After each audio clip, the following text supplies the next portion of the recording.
Hello dear students, my science academy पर आप सबका स्वागत है। हम पढ़ रहे हैं बीएससी पार्ट सेकेंड ईयर की इलेक्ट्रॉनिक्स और चैप्टर चल रहा था हमारा पीएन जंक्शन। और लास्ट लेक्चर में हमने देखा अपवहन द्वारा चालन। तो यदि आपने मेरा वो लेक्चर नहीं देखा है तो आप मेरी प्लेलिस्ट पे जाके देख सकते हैं। और आज हम देखेंगे विसरण द्वारा चालन। तो देखिए, हम जानते हैं कि जो अर्धचालक होता है उसमें भिन्न भिन्न स्थानों पर जो आवेश वाहकों का मान क्या होता है, अलग अलग होता है। यानी कि अर्धचालक में किसी स्थान पर आवेश वाहक अधिक संख्या में होते हैं और किसी स्थान पर आवेश वाहक की संख्या कम होती है। तो ये जो आवेश वाहक ये क्या करते हैं, उच्च घनत्व से, यानी जहाँ इनकी संख्या ज़्यादा होती है उससे निम्न घनत्व की ओर क्या करते हैं, गति करते हैं। यानी कि उच्च घनत्व से निम्न घनत्व की ओर क्या करते हैं, आवेश वाहक गति करते हैं। तो इस गति के कारण क्या होता है कि अर्धचालक में धारा प्रवाहित होती है और इस धारा को हम क्या कहते हैं, विसरण धारा कहते हैं। विसरण धारा। और इस प्रभाव को हम कहते हैं विसरण प्रभाव। विसरण प्रभाव। तो जैसा कि अब डायग्राम में देख सकते हैं कि मेरे पास पी अर्धचालक है, ये मेरा एन अर्धचालक है। जो पी अर्धचालक है इसमें होलों की अधिकता होती है, यानी कि कोटर की अधिकता होती है। और जो मेरा एन अर्धचालक है उसमें जो मुक्त इलेक्ट्रॉन क्या होते हैं, अधिक संख्या में होते हैं, यानी कि मुक्त इलेक्ट्रॉन की अधिकता। अब इनसे मैं जो पीएन जंक्शन का निर्माण कर रहा हूँ, पीएन संधि का निर्माण कर रहा हूँ, तो क्या होगा कि जो मेरा ये वाला हिस्सा पी का हिस्सा है जिसमें अधिक संख्या में होल उपस्थित हैं, और इस वाला हिस्सा मेरा एन अर्धचालक का है जिसमें अधिक संख्या में मुक्त इलेक्ट्रॉन उपस्थित है। यानी कि पीएन जंक्शन का निर्माण मैं कैसे करूँगा कि पी व एन संधि को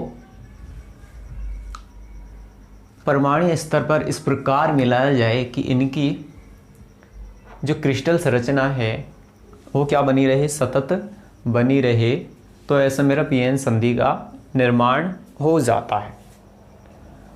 अब इधर होल का घनत्व ज़्यादा है, उधर मुक्त इलेक्ट्रॉन का घनत्व अधिक है। तो हम जानते हैं कि उच्च घनत्व से निम्न घनत्व की ओर ये आवेश वाहक क्या करेंगे, गति करेंगे।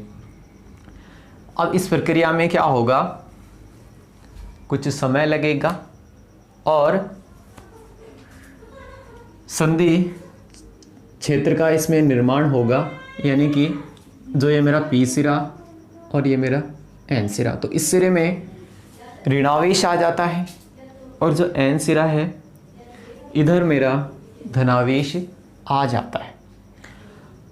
तो इस प्रकार इस संधि के निर्माण से मेरे पास एक अवक्षय या अवक्षेप परत का, इसे अवक्षेप परत भी बोल देते हैं, अवक्षेप का निर्माण होता है। यानी कि जो ये मेरा संधि क्षेत्र होता है जहाँ आवेश वाहक आके मिलते हैं, यहाँ क्या होता है कि सहसंयोजक बंध टूटते हैं और पुनः नए बंध बनते हैं। तो मैं ये मान सकता हूँ कि जो ये अवक्षेप परत है इसकी मोटाई मैं मान लूँ स्मॉल डी,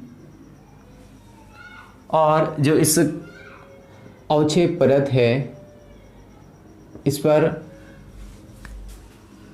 जो विभव का मान है उसको मैं मान लेता हूँ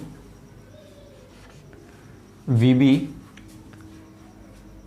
और जो विभव रोधी का क्या कार्य करता है कि यह जो अल्पसंख्यक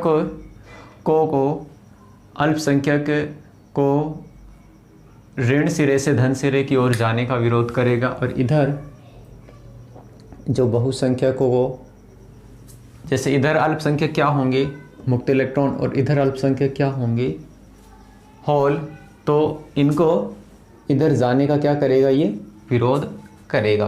तो नेक्स्ट देखिए हम क्या कर सकते हैं। तो देखिए विसरण धारा का गणितीय विश्लेषण करने के लिए हम क्या करते हैं, एक निर्देश तंत्र की कल्पना कर लेते हैं, और इस निर्देश तंत्र का जो सेंटर पॉइंट है वो मैं मान लेता हूँ P है, और इसके दोनों तरफ हम दो तलों की कल्पना कर लेते हैं, x प्लस डेल्टा एक्स और x माइनस डेल्टा एक्स। और जो ये माइनस डेल पी अपॉन में del x into delta x है, ये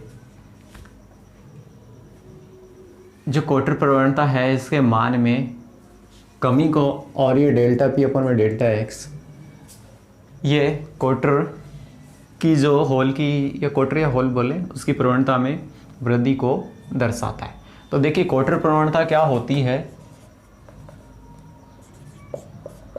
कोटर या होल की प्रवणता, क्योंकि जो ये इधर स्लोप होगी ये होगी माइनस डेल पी अपॉन में डेल एक्स, और उधर क्या होगी डेल पी अपॉन में del x into delta x. तो कोटर प्रवणता क्या हो जाएगी, डेल पी अपॉन में डेल एक्स। ठीक है, ये होगी मेरी कोटर प्रवणता। अब जो दाएं साइड है मेरा, यानी कि x प्लस से डेल्टा एक्स तल है, वहां कोटर घनत्व क्या होगा, x प्लस डेल्टा एक्स। तो कोटर घनत्व क्या होगा यहाँ, तो यहाँ देखिए कोटर घनत्व क्या होगा इस साइड में, यानी कि x प्लस डेल्टा एक्स। तो यहाँ p है, और इधर कितनी वृद्धि हो रही है, डेल p अपॉन में del x into delta x, यानी कि p plus del p upon में del x into delta x. मैं चाहूँ तो इसे इक्वेशन दे सकता हूँ। ऐसे ही x माइनस डेल्टा एक्स जो तल है, यानी कि ये बाईं तरफ वाला, इसमें कोटर घनत्व कितना होगा, यानी x माइनस डेल्टा एक्स तल, दो तल माने थे हमने, तो यहाँ कोटर घनत्व क्या हो जाएगा, p इधर माइनस हो जाएगा, यानी p minus del P upon में del x into delta x. ठीक है, तो ये मेरे पास हो जाएगा x प्लस डेल्टा एक्स के लिए और x माइनस डेल्टा एक्स के लिए होल घनत्व है। अब मैं निकालना चाहूँ ये x इक्वल टू मेरा सेंटर पॉइंट, x और x प्लस डेल्टा एक्स के बीच में जो माध्य कोटर घनत्व कितना होगा, तो मैं कैसे निकाल सकता हूँ, यहाँ है मेरा p और यहाँ कितना आया p plus del P upon में डेल एक्स। तो इनका मैं क्या ले लूँ, माध्य ले लूँ, यानी कि x व x प्लस डेल्टा एक्स तल के माध्य कोटर घनत्व, यानी कि यहाँ है मेरा p और यहाँ कितना है p plus del P upon में del x into delta x, और माध्य ले रहा हूँ तो मैं इसका 2 से डिवाइड कर दूँ। तो यहाँ से देखिएगा क्या आएगा, यहाँ से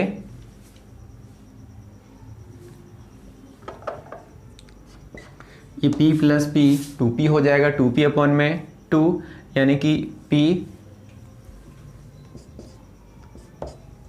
और यहाँ क्या आ जाएगा 1/2 डेल p अपॉन में del x into delta x. तो यहाँ से मेरे पास ये आ जाता है। अब जो दूसरा तल है मेरा x व x माइनस डेल्टा, ये तल था मेरा, एक ये तल था, तो इसके बीच वाला जो क्षेत्र है उसमें क्या हो जाएगा, यानी कि x, इसको मैं क्षेत्र लिख लेता हूँ, x व x माइनस डेल्टा एक्स क्षेत्र के माध्य कोटर घनत्व के माध्य कोटर घनत्व। तो देखिए क्या हो जाएगा, ये x पर है मेरा p और इधर x माइनस डेल्टा एक्स तल है, उसमें है p minus del P upon में del x into delta x. तो यानी कि p और इधर कितना है मेरा plus p minus del P upon में del x into delta x by 2। तो यहाँ से भी 2p अपॉन में 2, यहाँ मेरा सिंबल आ जाएगा केवल माइनस का। तो ये मेरे पास आ गया p minus 1/2 del P upon में del x into delta x. तो ये मेरे पास ये जो दोनों क्षेत्र थे, जो दायां पार्ट हो गया और ये इधर बायां पार्ट हो गया, उन दोनों के मध्य मेरे पास क्या आ गया, कोटर घनत्व आ गया। अब नेक्स्ट मैं निकालूंगा कि जो एकांक क्षेत्रफल है x व x डेल्टा व x के मध्य कोटरों की संख्या कितनी होगी। तो देखिएगा, मिटा देता हूं इसे। के लिए जो x और x प्लस डेल्टा x क्षेत्र है उसके मध्य कोटरों की संख्या क्या होगी, एकांक क्षेत्रफल के लिए x एवं x प्लस डेल्टा x, यानी कि ये वाला हिस्सा था मेरा x एवं x प्लस डेल्टा x के मध्य कोटरों की संख्या। तो देखिए ये क्या होगी, ये आ रही है मेरे पास, जो कोटर घनत्व आया था लास्ट टाइम वो आया था p plus 1/2 del p upon में del x into delta x, ये आया था मेरे पास। तो ये मेरा हो जाएगा कोटरों की संख्या। ऐसे ही एकांक क्षेत्रफल के लिए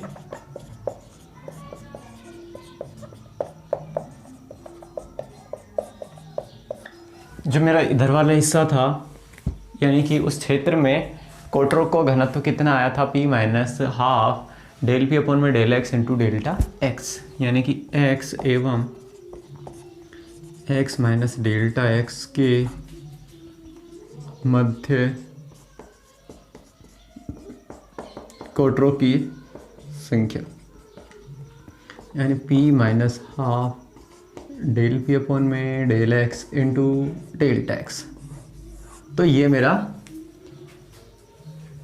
एकांक क्षेत्रफल के लिए होल घनत्व हो जाएगा x एवं x माइनस डेल्टा एक्स के लिए।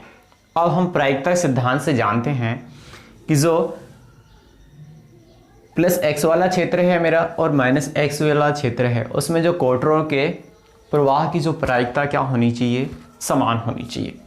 यानी कि मैं कह सकता हूँ प्रायिकता के सिद्धांत से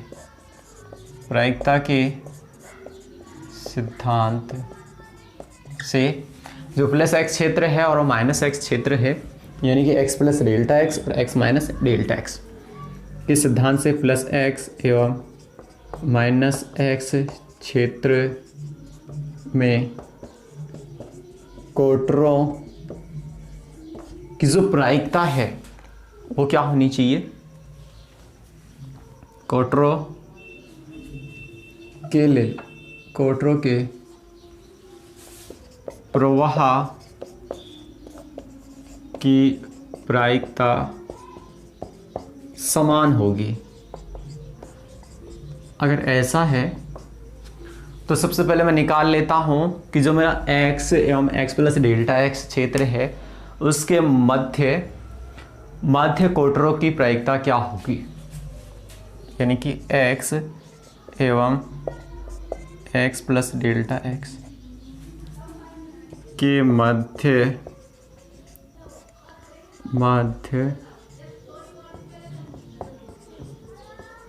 कोटरों की प्रायिकता। तो ये क्या होगी, ये हो जाएगी 1/2 p plus 1/2 del p upon में del x into delta x. ये हो जाएगी एक्स एवं एक्स प्लस डेल्टा एक्स के माध्य कोटरों की संख्या। अब ऐसे ही मैं निकाल सकता हूँ एक्स एवं एक्स माइनस डेल्टा एक्स के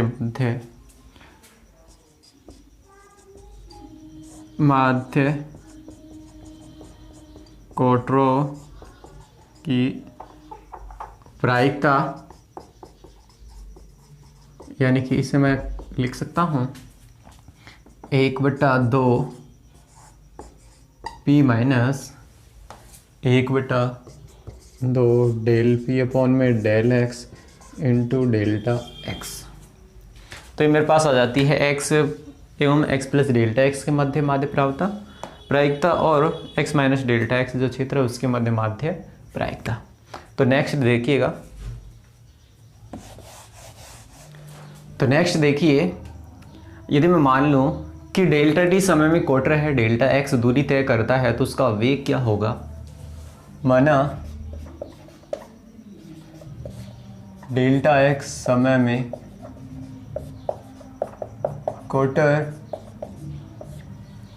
डेल्टा टी समय में कोटर डेल्टा एक्स दूरी तय करता है। अगर डेल्टा टी समय में डेल्टा एक्स दूरी तय करता है तो उसका वेग क्या हो जाएगा, v बराबर डेल्टा एक्स अपॉन में डेल्टा टी। ठीक है। अब जो बाईं ओर कोटर प्रवाहित हो रहे थे उनकी प्रायिकता क्या होगी, यानी कि इस साइड में इधर से जो कोटर बाईं ओर प्रवाहित हो रहे थे उनके लिए प्रायिकता क्या हो जाएगी, बाईं ओर प्रवाहित कोटरों की प्रायिकता। तो देखिए ये कितनी थी, यानी कि x प्लस डेल्टा एक्स वाला रीजन था, उससे जो कोटर बाईं ओर प्रवाहित हो रहे थे वो कितने थे। अभी मैंने देखा था ये थे 1/2 p plus half del P upon में del x into delta x. इसके साथ मैं वेग को क्या कर दूंगा, गुणा कर दूंगा। ऐसे ही दाईं ओर प्रवाहित होने वाले कोटरों की प्रायिकता क्या होगी, यानी कि ये जो x माइनस डेल्टा एक्स वाला रीजन था, यानी कि दाईं और प्रवाहित कोटरों की प्रायिकता, अगर मैं चाहूँ तो इसे व्यक्त कर सकता हूँ पी एल इक्वल टू, और इसको पी आर इक्वल टू हो जाएगी half p minus 1/2 del P upon में del x into delta x into v. ठीक है। अब देखिए ये बाईं ओर प्रवाहित कोटरों की प्रायिकता और ये दाईं ओर कोटरों की प्रायिकता। तो जो परिणामी कोटरों की प्रायिकता होगी वो क्या हो जाएगी, P r minus P L हो जाएगी। यानी इस इक्वेशन में 1 दे लूँ, इस इक्वेशन 2 दे लूँ, तो समीकरण 1 व 2 से, यानी कि परिणामी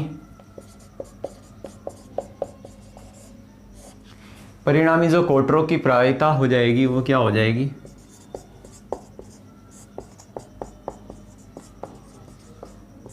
P इक्वल टू होगी पी आर माइनस का पी एल, यानी कि half P minus 1/2 del P upon में del x into delta x into v. तो इस v को मैं बाहर लिख लूँगा, ये भी आ रहा है मेरा यहीं, तो माइनस, तो ये पूरा माइनस हो जाएगा 1/2 P माइनस 1/2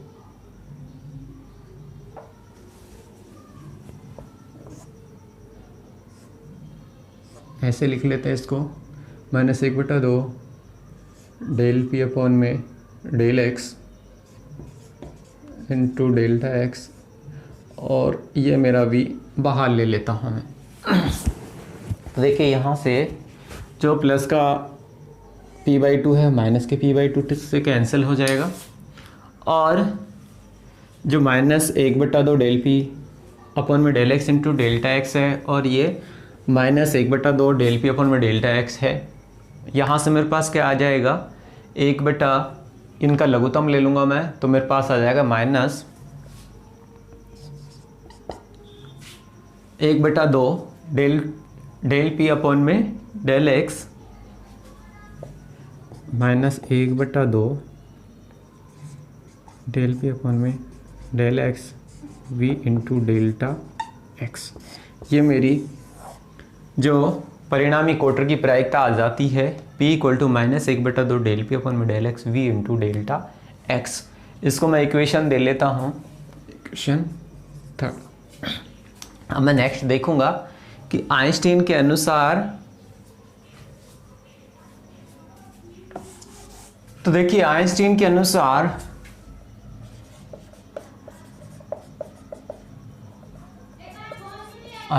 अनुसार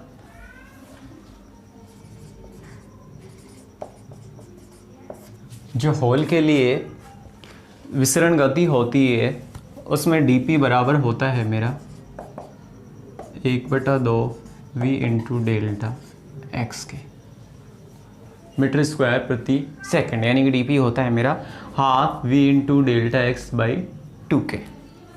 और यहाँ से मेरे पास p = क्या आया है, p = आया मेरा, ये आया p = -1/2 v into delta x, और साथ में मेरा चल रहा है डेल पी अपॉन में डेल एक्स, यानी कि कोटर प्रवणता, डेल पी अपॉन में डेल एक्स, ये मेरा चल रहा है।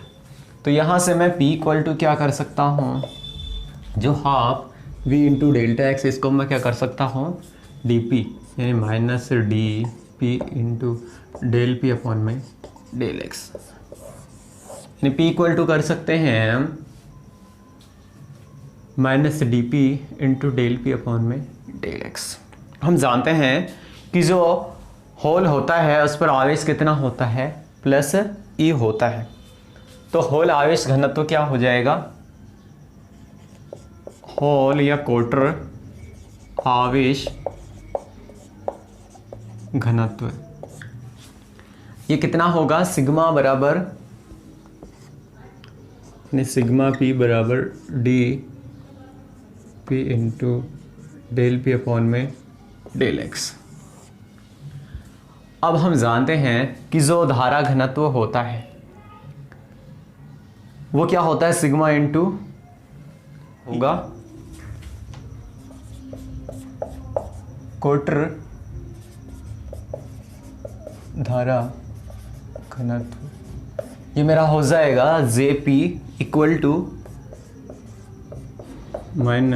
-dp e into del P upon में डेल एक्स, क्योंकि जो होल होता है उस पर आवेश कितना होता है, +e होता है।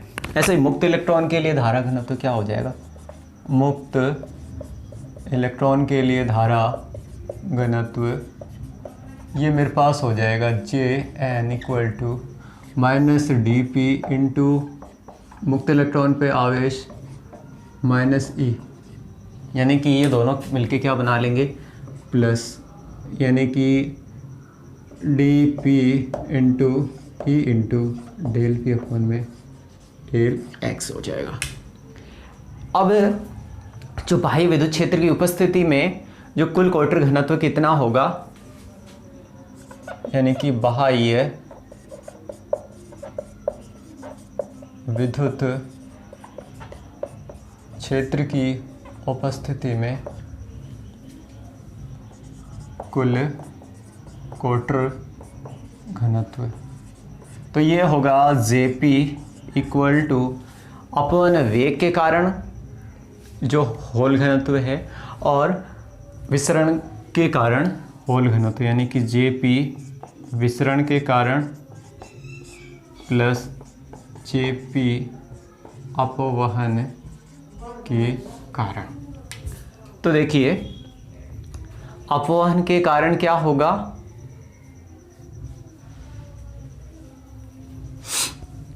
अपवरण के कारण हो जाएगा ये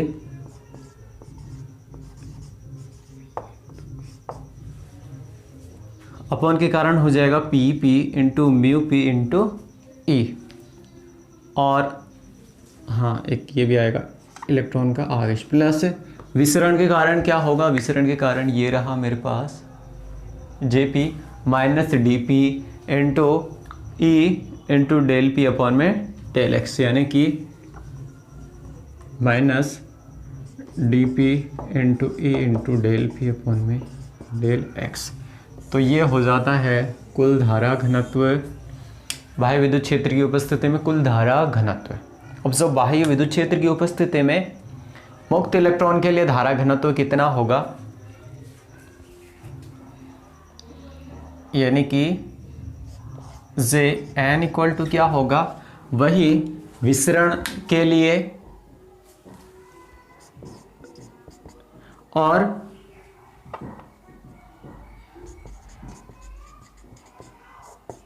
अपवहन वेग के लिए धारा घनत्व। तो इसको मैं क्या लिख सकता हूं, देखिए, जो सबसे पहले मैं अपवहन वेग के लिए लिख लेता हूं। अपवहन वेग के लिए क्या आएगा,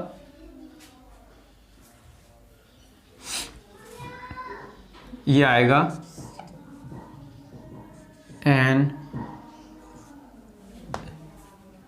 ई into mu n into e plus जो विसरण के लिए क्या आया है मुक्त इलेक्ट्रॉन घनत्व d p into e into del P upon में डेल एक्स।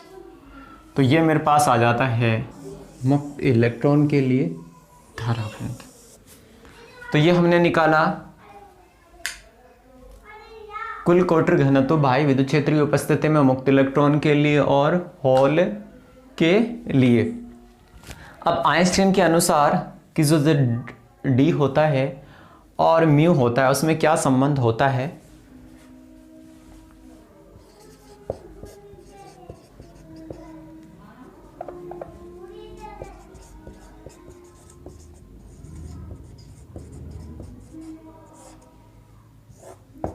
आइंस्टीन के अनुसार कि जो डीपी और म्यू पी का अनुपात डीपी अपॉन में म्यू पी और जो डी एन अपॉन में म्यू एन, ये होता है के टी अपॉन में ई के अनुपात में,